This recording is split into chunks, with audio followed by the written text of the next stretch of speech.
For example देखिए, इस पर फोर्स लग रहा है इस साइड, अब वो बोल रहे हैं एक्सेलरेशन फाइंड करिए साहब, जो कि ये साइड होगा एक्सेलरेशन, बिकॉज फोर्स इधर ही पड़ रहा है।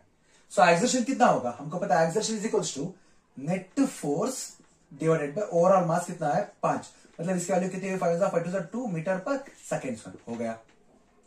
वेरी इजी है। अब हमको इधर का टेंशन चाहिए, हम क्या करेंगे, अगर ये टेंशन चाहिए, ये टेंशन आ किसके वजह से आ रहा है, इसके वजह से आ रहा है, मतलब कि इसका मास लिखेंगे इंटू एक्सेलरेशन लिख देंगे, या फिर आपके फॉर्मूला में m2 F divided by m1 plus m2 both करेंगे सेम ही आएगा। सो m2 की वैल्यू कितने हैं 2, a की वैल्यू कितने हैं 2, मतलब इधर क्या आएगा आंसर 4 न्यूटन। अगर आपको सेटिस्फाइड नहीं है देन नो, सेटिस्फाइड ही है बिकॉज इतना ही है असल ना। अगर ये देखेंगे सिर्फ फोर्स इस तरफ लग रहा है, मतलब एक्सेलरेशन किधर आएगा, इधर ही आएगा, सही।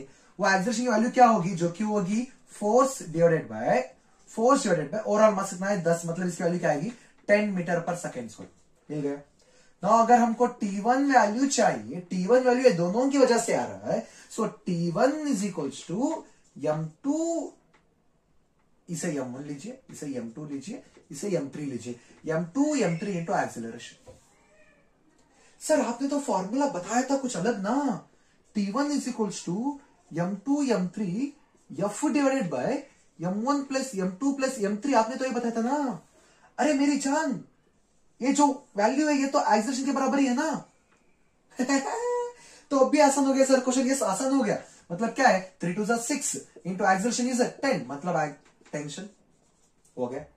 अगर इसका चाहिए ये पॉइंट का टेंशन, मतलब कि ये T2 चाहिए, then T2 is equal to, T2 किसकी वजह से आ रहा है, T2 तो सिर्फ एक की वजह से आ रहा है, मतलब इसका मास इंटू एक्सेलरेशन, मतलब क्या मास कितना है 2, एक्सेलरेशन कितनी है 10, मतलब इधर कितना आ रहा है 20 न्यूटन, हो गया। इतना ही है कि सर इतना